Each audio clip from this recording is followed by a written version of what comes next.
Alrighty, hello there, Professor. This is Brendan Murphy. I'm checking in for my last video of the year. This is it. I think I've completed all my work except for my reflection video for the LatinX project, which was a great experience. Honestly, probably my favorite thing I've done this semester through all my classes. It was a great experience. So let's get right into it. What was the creative process like? Describe the steps you took. So as you'll see in my, I kind of did a sorry, I'm going hoarse. I did a presentation with I gave you some stats, some information, and then I went ahead and interviewed some different people throughout Hispanic communities that are living here in the US, and also a teacher who teaches ESOL at a school. And, just kind of asked some questions, got some information about language and second language in homes for some of these families, and how it is for children growing up,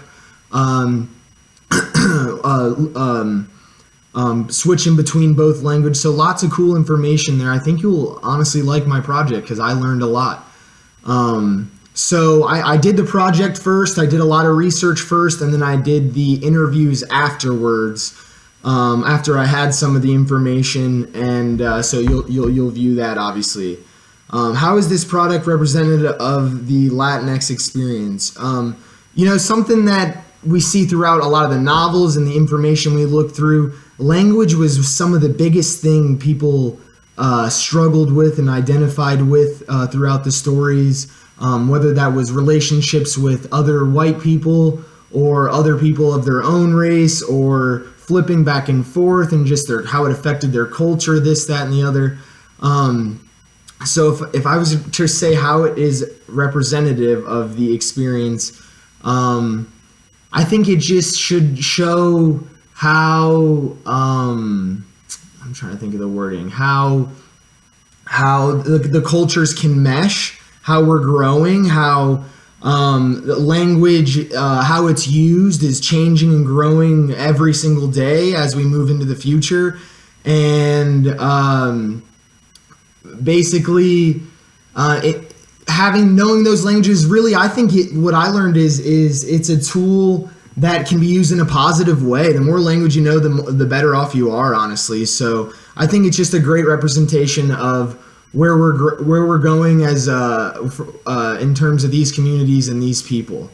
What aspects or issues relate? That's kind of what I just answered. What's related to the experience? Like what we went over this year throughout the novels. Like I said, it's what people struggled with relationships with other people inside of their own families, outside of their families. And this project gives you a real world feel from families that are in these communities, working with these people in these communities, and gives you a great demonstration of what's really going on here in 2019 in the present, from different diverse groups, a little bit like similar to groups, but diverse within the similarities.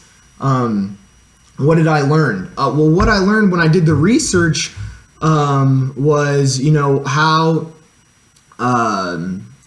what's really going on in the homes, how kids are transitioning from, learning a first language into now what we've even learned in the classes, not even knowing their family's first language and just knowing English. That's an upward trend right now.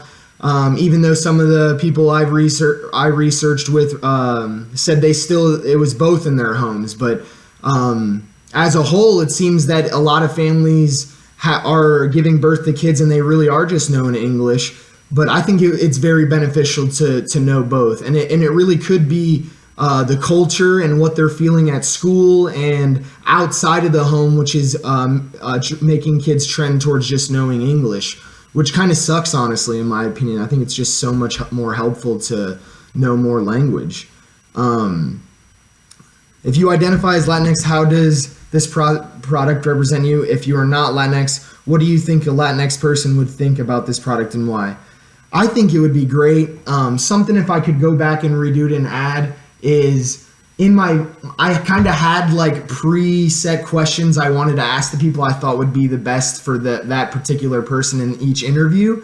And like I said in my last video, after each interview, I kind of just stayed and chatted after I got through my questions, and I even got more information and learned more. And that was a question I always asked, like if the term Latinx, have they heard of it, and kind of what it means to them, and what they think it could mean to other people. So kind of getting their background on that, some not knowing, some knowing, their opinion on it. It was very interesting, and a Latinx person, I think they would really like my project because it gives a real world, like I said, experience and demonstration of language in homes, language with children, and language with children dealing with two different environments. The home environment with a culturally diverse family, and the school outside of home environment where they're dealing with an array of issues and where they need to speak English. And I think I really like this project. I really learned a lot. I got to interview some interesting people, which was probably my favorite thing. And it was a great experience. I really enjoyed your class a lot. This is my favorite project. I did struggle with the workload sometimes, but this project, honestly, I put a lot of work into it, and it was worth every second of it because, I got to be active, going out, interviewing people, a couple different places, getting feedback. It was cool. It's fun. It's getting research on something that I didn't have total knowledge about. I enjoyed that. So, I think that answers all the questions, and thank you for everything this semester. It's been a great class. I've enjoyed it. Thank you so much.